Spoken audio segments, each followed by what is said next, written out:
is the first game released by our studio, Volcano Bean. Who are we? We are a creative arts entertainment studio located near St. Louis, Missouri, which is a lot of words basically saying we make games and books and artsy stuff, which is fun. My wife Mary is the co-founder of Volcano Bean. She was the producer and co-designer on this game, along with Matt Sr., both of whom are at our table in the room next door. Matt was the designer and artist, and I am the programmer and helper artist on this game. So what the heck is Where's My Goblin? If you haven't played it, and chances are you haven't because we are small, here is the little trailer we made so you get an idea of what the game's about. You're a corgi. Volcano Bean. That's us. Okay, ma'am, do any of these fellas look like your goblin? Nope. How about now? That's my goblin.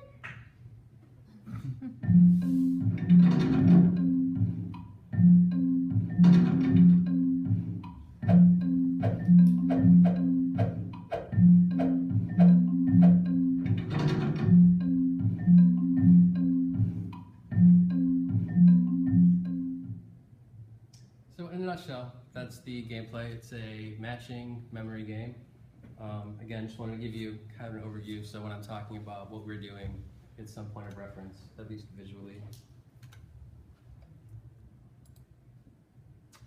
So this is the first game that we've made as a studio. We've done other projects, coloring books, comics, prints buttons, that kind of thing.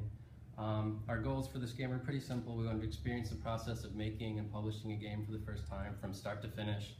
So from the concept of the game to the actual process of submitting to app stores, we wanted to do something that was small enough that we could actually get it done. We still wanted it to be fun. We gave ourselves a 3-month timeline. And again, we just wanted to make sure that we actually experienced and knew what it was like and make sure we actually liked doing it. It's entirely possible that we could have started making games and between App Store silliness or development, we've been like, oh, well, that seemed like a really good idea, but let's not do that. But did we like it? Let's find out. So what went well? Here's an overview, and I'll talk about those points a little more in depth. First of all, the framework we chose was Corona SDK. It is a Lua framework. It is free. It is primarily, actually, it's only for 2D games.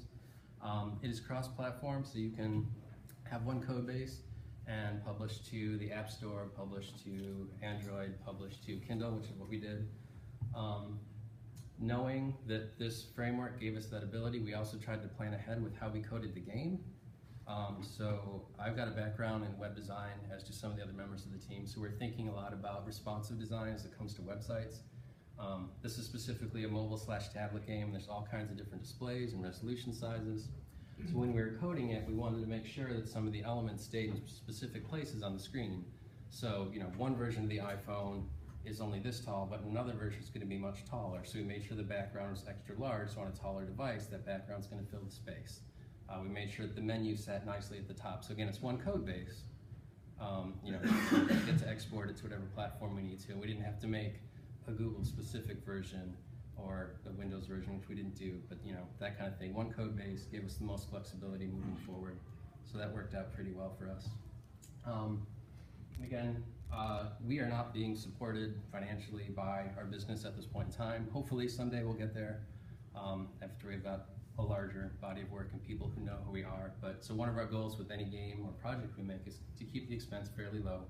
We want to make sure we actually have the ability to make the game, so we're not spending 3 years on the game of our dreams and bankrupting ourselves and hinging everything on that one epic game, because that's a really, really tough gamble to win.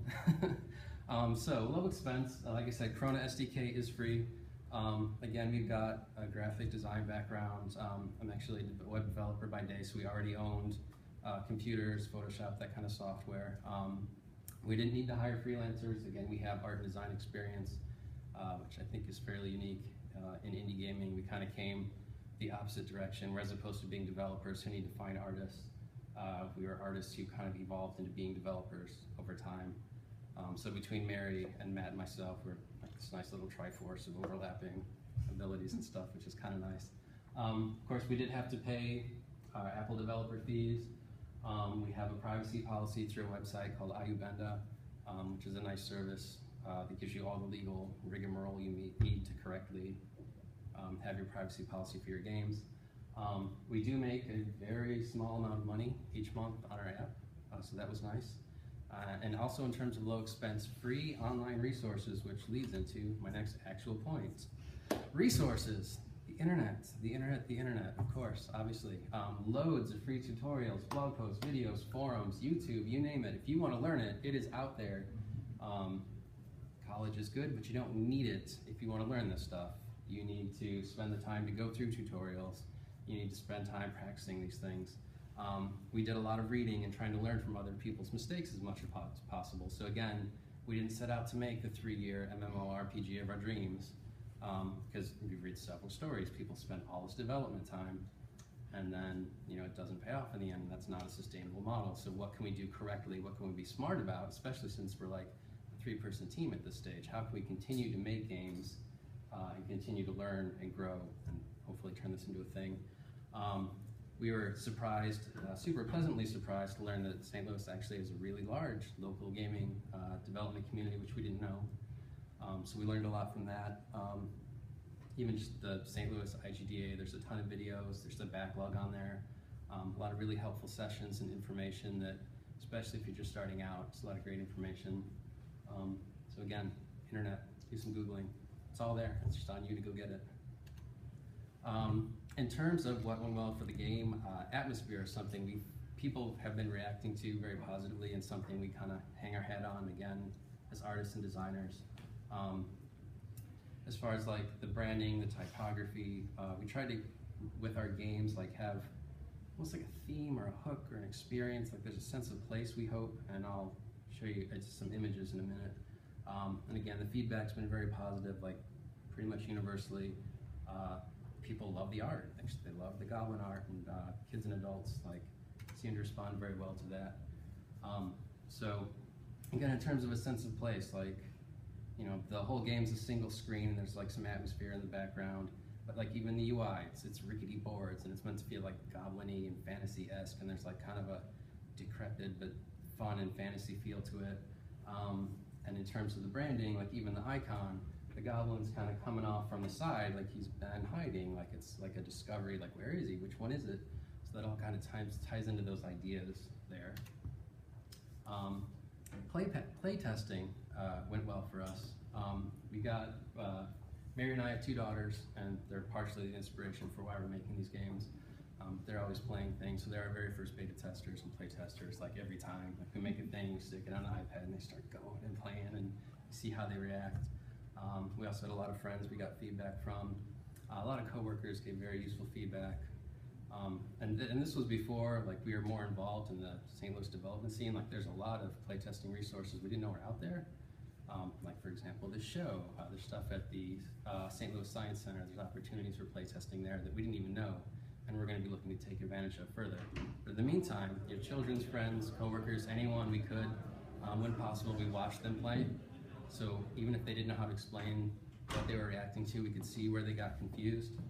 And it was really helpful because we actually changed a lot of the game itself. How much of a tutorial do we need at the beginning? Do we need to take their hand and say, you must swipe, you must do this, you must match? When we first started the game, there's a banner that comes down at the beginning and it shows you, this is the Goblin you need to match. And then we had the pieces kind of come onto the screen in a little animation, and that confused people. They're like, oh, it's doing stuff, I don't want to touch it, is it done?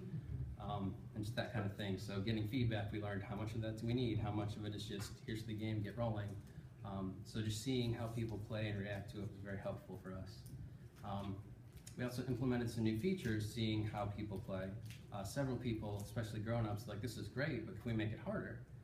Can we get a difficulty level in here? Because I like this, but I play a couple times and I've got it. So we actually did. We implemented layers of difficulty that you can pick at the beginning. She'll have less time to peek at the answers, and that kind of keeps track of your score. There's also a larger variety of Goblin body parts to pick from on the harder levels. So we kind of randomized that element. There's a specific pool of pieces on the easy level. And then on medium, there's more options. And then on the harder one, there's even more. But then another thing we saw while watching everyone play, In the early beta, or not even beta, but in the early playtesting versions, we had placeholder art. So we wanted to get people playing as soon as we could. And a lot of the placeholder art was just the same graphic, but in different colors. And that would trip people up, which was very interesting to see, because they'd be like, aha, I got it. And they'd push the button, and be like, oh no, it's the purple pants, not the pink pants. And then we started, and we thought what we had was the finished game, and people did okay, but it wasn't hard enough, and we realized like, oh, well, that extra layer of color was a good element that we accidentally had in our playtesting that we didn't have in the finished version, because in terms of like matching and memory and recognition, people respond most to shape and color. So we had shape, like, oh, I know it's the Scottish pants, or I know it's this pants. But then once we threw color in, that was another layer of difficulty. And so on the harder levels, that's when we start throwing in more of the color elements. So it's like, ah, I got it. Oh no, oh, it was the green kill. Like, I was so close. So that was another thing that came out of playtesting and seeing specifically how people react to it. Let me get a drink of water. What went not so well? I'll let you peruse that for just a second. Oh, deadlines. And these deadlines are all self-imposed, but they are important. That being said, we originally planned on a 3-month development cycle, and it ended up turning into 5 months. Again, part of that was we wanted to implement the difficulty feature that people were requesting from the playtest, and we thought it was worth it to put that extra time into it. But we didn't want to go any further past the 3 months than we had to, so it was our choice to kind of blow the deadline, but we felt it was worth it in terms of the final project. And then also just life stuff in general. I think any game programmer runs into that, especially if you're not supporting yourself with game programming. Like we worked on this nights and weekends. At the time, I specifically got moved to a new project, and I was basically required to work overtime. So I would come home in the evening, work my day job more in the evening, and then work on this game more after that. And then same thing with maths, and there's dairy and life stuff. And so we had, as much as we tried to plan ahead and we put in like placeholder art, we still needed the finish art, and that came later. So there's a normal part of game development. You can do your best to plan ahead, but there's always going to be bumps and delays, and you try to manage them as best you can. Crunch, oh, it's a thing in video games, and in my mind it feels crazy. Like you read about crunch and how people are spending so many hours, and I'm like, oh, I can't believe on our very first game we basically did crunch. Like, how did this happen? But again, it was partially by choice. We chose to add this new feature. Couldn't change my work demands, but we wanted to get as close as we could to that deadline. I basically summarized this whole slide in the last slide, apparently. But we also made some changes to what we were going to deliver, because originally we wanted to do a freemium plan, like an in-app purchase, like there's ads, and then we're going to pay $1 and you can get rid of the ad. And that was going to be our freemium model. But we'd already spent the extra time on the additional features, and we didn't feel it was worth dragging the deadline, our again, self-imposed deadline, out even further, because anytime you're working on a project, the longer it takes, the less likely it is to get finished, we find, especially if you're a creative person. Because then you've got new big ideas, and scope creep happens, and everything gets bigger and harder to wrangle, and things just don't get done. And a big part of this project was, we need to get it done. We want to have something small and manageable and get it finished. So instead of dealing with in-app purchases, which is going to be more silliness with various app stores, we just have the ads in there. It's just quicker, it's easier to implement. With the later update, we might do something fancier, but that was our compromise on that in terms of deadline. What went not so well? The App Store, and if any of you have made games or submitted to the App Store, you know that Apple in particular is a landmine of information you need to know and probably don't understand that well. Google is much easier. The whole process of developing a game, and you get a certificate from Apple and you put it on your Xcode, and you need to compile it with the certificate, and that sounds like gibberish, it kind of is. And we ran into bugs, even the framework we're using had a bug specific to Apple. So in addition to figuring out the Apple silliness, our framework had a bug that was only related to Apple. In the process of submitting to Apple, we clicked one checkbox that seemed appropriate. Do you want your app included in the children's section? Like, well, of course we do. This is a kid-friendly game. It's all ages. Yes, include us in that thing. Let's do it. And we submitted, and we promptly got rejected. Well, not promptly, because it took 8 or 9 days for them to review it. And then we got rejected because apparently that one checkbox specifically if you want to be included in the children's section, you cannot have any link that leaves your app without an age gate. So what that means is, and you've probably seen these in other apps, for like, if there's an in-app purchase or something, there's like a little challenge word or a password or something, so that a kid can't just click and end up on some other site or end up in some other place. And it makes total sense, perfectly great rule. We just didn't understand it, clicked the wrong box. So we had to we didn't change any of our code in our game at all. We just had to go through the submission process again, not click, send us to the children's, or include us in the children's section, and then resubmit. So that was another 8 days of waiting. And then we were good. Unfortunately, after we were approved, we also decided, oh, we should rearrange these screenshots a little bit. But on Apple specifically, you can't change the order of the screenshots after you've submitted. And I think in terms of like telling a little story in terms of the screenshots, like I showed the start menu and then I showed more goblins and stuff. But that means you go to the App Store and they see your icon and they see a start menu. That's not enticing. Like that should have been, gameplay. It should have been a goblin. It should have been a nicer picture. And so we actually will need to do an entirely new submission if we want to fix that. We haven't done it yet, but just keep it in mind. If you're on Apple, screenshot order matters. And actually, their FAQ was incorrect. I actually Googled, like, can we change the screenshot order? And wrote to them with a screenshot saying, it says we can do it here. And like, oh, sorry, we're wrong. And I was like, Apple's FAQ is wrong. My brain is blown in half. I couldn't believe it. They're so big, how could they be wrong? I guess the moral of that story is you're probably gonna take some months, do as much research as you can, plan delays into your timeline if you can. Just know that the application process is usually not smooth. Maybe you'll get through on the first try, a lot of people do, but it's easy to hit a bump you're not expecting, just something you don't understand correctly. And it's back to the end of the queue. But keep at it. Can I ask a question? So you also submitted to Google Play or not? We did, and that was super smooth and super easy. So also, what did not go so well, marketing. That was not a major area of focus for us. We knew this was our first game. We don't have a user base. We don't really have an audience. We have some of an audience of some of our previous projects, but not specifically for the games we were making. So we knew this was our first time out. We didn't contact news sites and say, hey, we've got this new free-to-play game, because no one's really going to care at this stage. We knew over time we were going to have to start building a community, build word of mouth. Again, that's another one of the great things about the local St. Louis game development community. There's more opportunities to network and get known and just see what other people are doing and not feel like you're alone on an island. Because promotion is very important. It's very hard to be a developer and a marketer, unless you're a marketer who learned to be a developer or vice versa, which is not us. Yeah, we were more concerned with the promotion process and kind of creating, I'm jumping ahead a little bit. We did use Facebook some, knowing it wasn't going to reach a lot of people. We were more concerned with trying to build the habit of posting, because that's one thing you can do, again, in terms of trying to build an audience or build awareness. There's an old saying, I think when it comes to authors, like, you get famous by having your name on as many pieces of paper as possible. And I think social media and the internet is very similar. The more someone sees, oh, I remember seeing that game on this place. I remember seeing it in this place.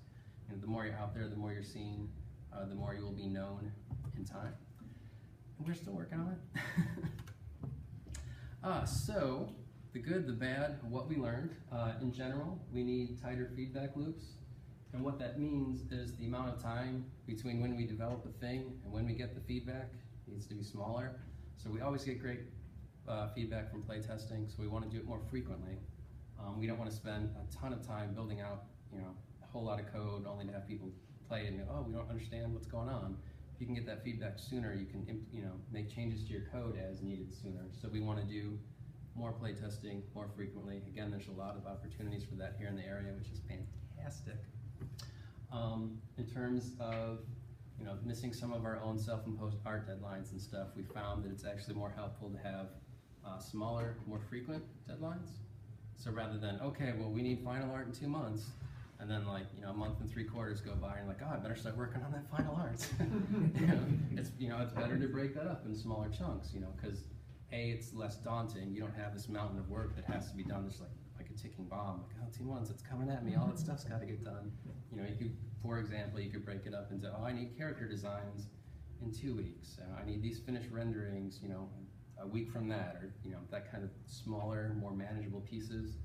And then you also get a nice boost of I accomplished a thing, and then you're motivated to go to the next thing, which is nice and helpful. Again, it's hard to juggle game developing and marketing. Both are important. Obviously make a great game, but if nobody knows it's there, you made a great game, but nobody knows. So you got to get the word out however you can. Again, network. If you can find someone dedicated to PR or marketing in general, that's probably super fantastic. I would recommend it. We are looking into that ourselves. In terms of all the things you need to learn to make a game, once you learn that stuff, or as you are doing it, take notes. Take a lot of notes. Write a blog post. Going through the Apple's App Store process, we probably should have taken more notes in terms of, what certificate do we download? How do we apply that? And because you're assuming you want to keep doing this, you're going to need to do it again later, and it's very easy to get involved in other processes, and then you go back and you're like, all right, I'm ready to submit this thing. My certificate's not valid. What was that thing I fixed last time? How did I do that? So take notes, archive that stuff. Don't just learn it and forget it. And hey, we learned we do like making games. We are actually working on our second game, which you can play next door. Looking ahead, again, we want to meet more of the local game community. We are looking into a PR person, working on our second game. We would like to continue to build a body of work over time. Currently we're focused on, well, hopefully all our games will be fun, as best we're able, but we're more focused on shorter play sessions, smaller games. Again, things that we can actually complete in a timely manner so that, again, over the course of a year or 2 years or 3 years, you don't have the one epic game that no one cares about. You've got anywhere from 2 to 12 smaller games that show what you can do, and you've learned. Like, you've gone through the process several times. You can iterate, you can continue to learn, you can get better. So make games, make more games, and then make more games, and share them as much as you can. That is how you can reach us, and if there's time, I would be happy to take questions. Oh, we got like 4 minutes. I would love it. Hey. I got 2 questions for you. Yeah. One, how did you come up with 3 months? That was a little arbitrary, but also my wife just has a brilliant planning mind. She was the one who really got us in the mindset of small and doable and maintainable, and just, can we accomplish this? And it just felt just long enough that we could probably put together something cool, but not so long that it's like, oh, that's going to drag on, we're going to lose steam. Okay, and then based on that, what was your time frame for Sleepy Kraken? That is still in progress. We have a similar intended. 3 months? We're in alpha at the moment, so we're not actually done, but we're demoing it. So again, early feedback more often. We started it a month and a half ago, and we're trying to release it at the end of October. So again, we're starting at 3, and it's likely that will balloon because that's the way games do. But if you have a tighter early estimation and things balloon to a larger timeline, that's not as awful as assuming a larger timeline and then like 2 years becomes 5 years or whatever AAA games do. And the whole thing is get it done as best you're able, but get it done and get it out there. Yes? What is the easiest coding for beginner you recommend for a video game? There are a lot of different frameworks out there. I started with a product called Game Salad, which used to be free, but recently apparently went paid, which kind of blows my mind. So I would not recommend that anymore. There's one, I want to say it's called Sketch or Scribble. It was actually recommended to us recently. Thank you. Scratch. Carol recommended it. I was like, I haven't heard of that. Scratch. A lot of the frameworks are free, so it kind of depends on your level of familiarity. There are larger, more complex game engines. Game Maker is one that's pretty popular. I know Game Maker. I know there's a couple, especially for 2D games, there's a couple games next door that are using that. I know friends who teach classes, and I think Game Maker is the one they use when they're teaching the kids video games. Can you import like sprites that you made in, like, say, Paint or something Mhm. into these? Yeah, pretty much any framework. You can import sprites. Yeah, so you'll be making your art assets in like Photoshop or Paint or any program you've got, as long as you can make like a JPEG or a PNG or whatever. Alright. And they should all be able to import them. And then what you do with them from there varies per platform. But yeah, you can have anything, any tool you can use to make the thing, do it. Alright. Sure. What's the best way to keep your sprites looking consistent if you're doing two-dimensional? You only have to draw like the sprites, the characters. What do you mean by consistent? Like making sure, okay, say it's a Mario game. Of course it wouldn't be because you're doing your own. But how do you make sure that, say that Mario continues to look the same size and proportions in all your sprites, so that way Mario doesn't suddenly get tall when he's in the running position? Well, that's the kind of thing that in the program you're working in, like in Paint, you know, let's say you've got your running animation, and then you're going to want to, in the same program, maybe even in the same window, you're going to want to do one side by side and make sure it's literally the same pixel height. Because what you see there is what you're going to get, I mean, relatively to each other in the game. So you're going to want to check those proportions. And if you can, Like onion skin overlap? every framework's a little different. But I was going to say, I don't know if Paint has layers where you can like hide and show layers. I haven't used Paint in so long, I don't know what it's capable of. But you could draw like one state on a layer and have a new layer and like just hide it and show it just to kind of compare what the two look like. It works that way.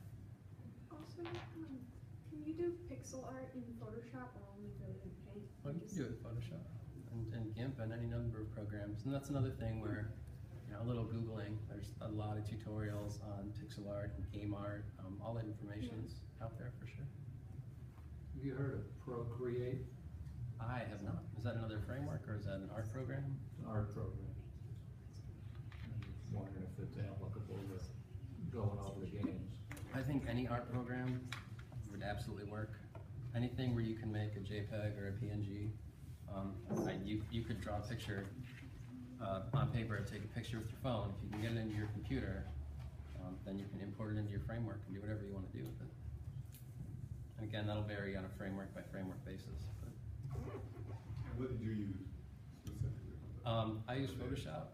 Like I grew up an Adobe kid because my dad's best friend was a graphic designer, so I kind of got lucky. I could just kind of get exposed to it at a fairly early age.